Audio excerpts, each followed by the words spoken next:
اعوذ باللہ من الشیطان الرجیم بسم اللہ الرحمن الرحیم۔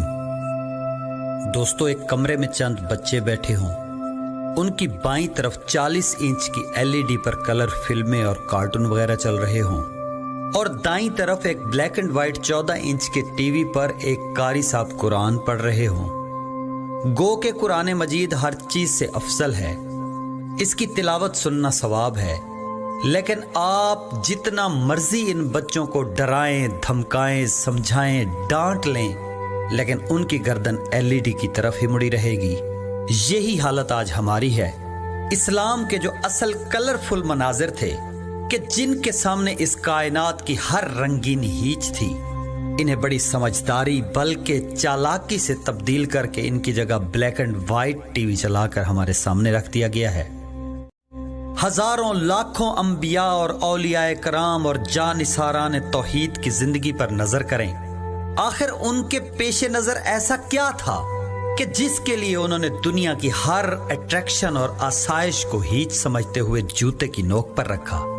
دوستو، وہ دراصل حکومت الہیہ کے منظر تھے، جو ایک نہ ختم ہونے والا دور ہے، اور اتنا خوبصورت، پروقار اور عالی شان دور ہے کہ جس کے سامنے اس دور کی رنگینیاں تو دور، خود اپنی زندگی بھی ہزاروں بار انسان بخوشی قربان کرنے پر تیار ہو جائے، کیونکہ وہ دور لاکھوں سال کی ابدی زندگی پر مبنی ہے، اور وہ مرنے کے بعد کسی اور جہان میں جنت کی صورت میں نہیں بلکہ اسی زمین پر ملنے والا ہے۔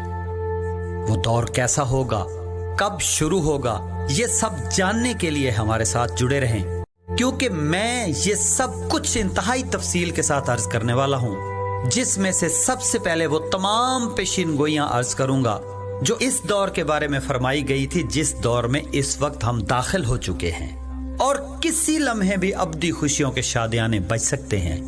تو چلتے ہیں اب ہم اپنی اصل بات کو آگے بڑھانے کی جانب کے، جہاں پچھلی ویڈیو میں ہماری بات کا اختتام ہوا تھا۔ دوستو، ہم بات کر رہے تھے ہندو مذہب کی۔ ہندو مذہب اس دھرتی پر موجود قدیم مذاہب میں سے ایک ہے، اور یہ آرین کا مذہب ہے، جو حضرت نوح علیہ السلام کے بیٹے حام علیہ السلام کی اولاد میں سے تھے، جو نینوا اور بابل سے چل کر ہندوستان کی زمین پر آباد ہوئے۔ اللہ کے قانون ہدایت کے مطابق ان میں بھی متعدد انبیاء کرام علیہم السلام تشریف لائے، کتابوں اور صحیفوں کا نزول ہوا، اور ان انبیاء کرام علیہم السلام نے لوگوں کی ہدایت کی، جیسا کہ قرآن مجید میں ہے کہ کل قوم ہاد، کہ ہر قوم کے اندر ایک ہادی بھیجا جاتا ہے۔ ان میں آنے والے انبیاء کو اوتار کہا جاتا ہے۔ ہاں، یہ الگ بات ہے کہ آج ان کی تبلیغات کو مسخ کر کے جو خدائے واحد کے لیے تھی، جیسا کہ تمام انبیاء علیہم السلام کرتے آئے تھے، آج انہی کے بت بنا کر ان کی پوجا کی جا رہی ہے۔ ان کے مشہور ترین اوتار میں کرشن جی مہاراج، رام چندر جی، راجا دیو جی، منو جی ہیں۔ ان کے پاس 4 کتابیں یجر وید، سام وید، رگ وید، اتھر وید ہیں۔ ان ویدوں میں شریعت کے متعلق بات چیت ہوئی ہے، رسمیں اور ان کے طریقہ کار پر بات ہوئی ہے، اور 18 پران ہیں۔ پران یعنی انہیں آپ قصص الانبیاء کہہ لیں۔ اس کے علاوہ عرفان کے حصول پر بھگوت گیتا ہے۔ مہا بھارت جنگ کے دوران مشہور جنگجو ارجن اور کرشن جی مہاراج کے درمیان جو مکالمہ ہوا، اس کو بھگوت گیتا کہتے ہیں۔ اس کے علاوہ اپنیشد ہے، جس میں نظمیں ہیں، جن کی تعداد 108 ہے۔ اپنیشد کا مطلب ہے مرشد، یعنی گرو کے نزدیک بیٹھ کر یا قدموں میں بیٹھ کر گیان حاصل کرنا۔ اس کے علاوہ متعدد صحیفے ہیں، جن کی تعداد سامی مذاہب کے برابر ہے۔ دوستو، ہندو مذہب میں آخری مسیحا کا کنسیپٹ بالکل ایسے موجود ہے جیسے اسلام اور دیگر مذاہب میں موجود ہے۔ ان کی کتابوں اور پران میں سے آخری پران کا نام کالکی پران ہے، اور آنے والے مسیحا کو وہ اپنی زبان میں کالکی اوتار کہتے ہیں۔ کالکی اوتار وشنو یعنی خدا کا اوتار ہوگا، جس کی نشانیاں یہ ہیں کہ وہ سفید گھوڑے پر سوار ہوگا، اس کے ہاتھ میں تلوار ہوگی، جس سے وہ پاپیوں کا سروناش کرے گا، کل یگ یعنی برائی کے زمانے کو سچ یگ میں تبدیل کرے گا، غریبوں اور مظلوموں کا ساتھ دے گا، اور پورے جگ میں عدل قائم کر دے گا۔ اور اس کے دور میں شیر اور بکری ایک گھاٹ پر پانی پئیں گے اور پوری دنیا پر اس کی حکومت ہوگی۔ مہاراجا کالکی اوتار کے مقابلے میں ان کا دشمن ہوگا جس کا نام کالی راکشس ہوگا، جو تمام شریروں کا مبدا، شیطانی خدا، ادھرم کال جسم ہوگا۔ جوا کھیلے جانے والے مقام، شراب خانے، عصمت فروشی، قتل عام والی جگہ پر اس کا مسکن ہوگا۔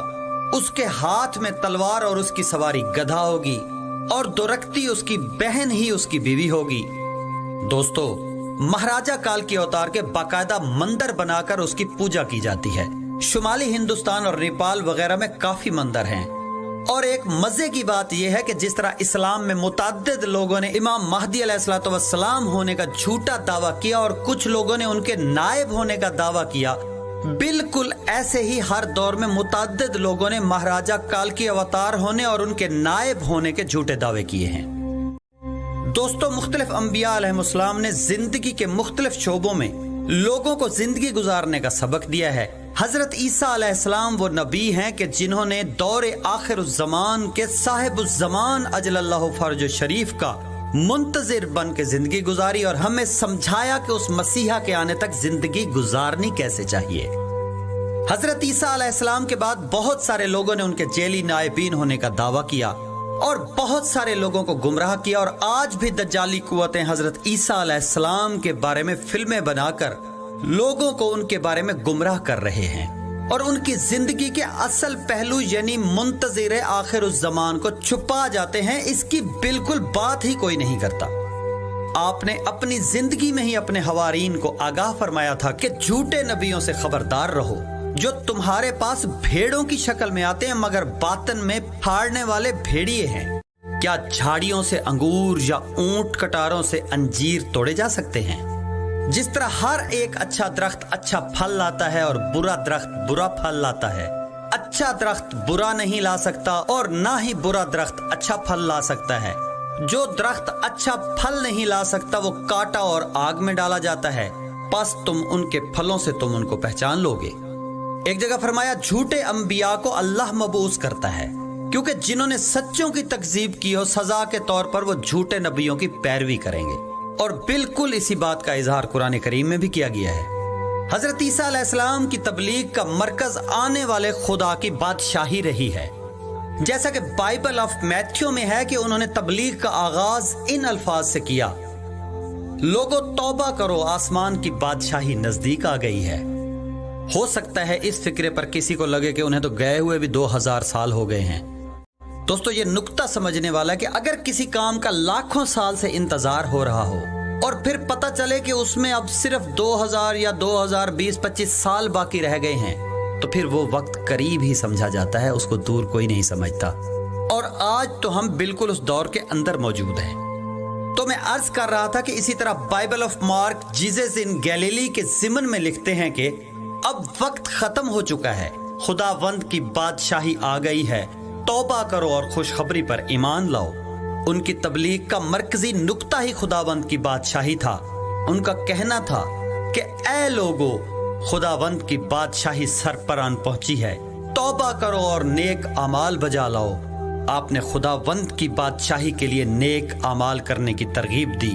دوستو، اصل بات جو میں کرنا چاہتا ہوں وہ یہ ہے کہ انہوں نے اگلے جہان کا تصور نہیں دیا، بلکہ اس موجودہ جہان میں ہی اسی زمین پر سزا جزا کو ثابت کیا، کیونکہ ظلم اگر اس جگہ ہوا ہے تو پھر ظالم کو سزا اور صابر کو جزا بھی اسی زمین پر ملنی چاہیے۔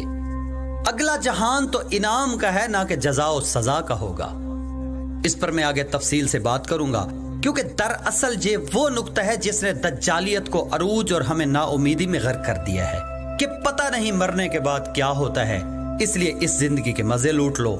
بات ہو رہی تھی جناب عیسیٰ علیہ السلام کی۔ کسی شخص نے ان سے دعا کے بارے میں پوچھا کہ کون سی دعا کرنی چاہیے، تو فرمایا دعا اس طرح کرو، اے ہمارے باپ جو آسمان پر مدبر ہے، تیرا نام پاک مانا جائے، تمہاری بادشاہی آئے، تیری مرضی جیسے آسمانوں پہ پوری ہوتی ہے ویسے اس زمین پر پوری ہو۔ آج کی روٹی ہمیں آج دے، ہماری رہنمائی فرما، ہمیں آزمائش میں نہ ڈال اور ہمیں برائی یعنی نافرمانی سے بچا۔ نافرمانی ہی دراصل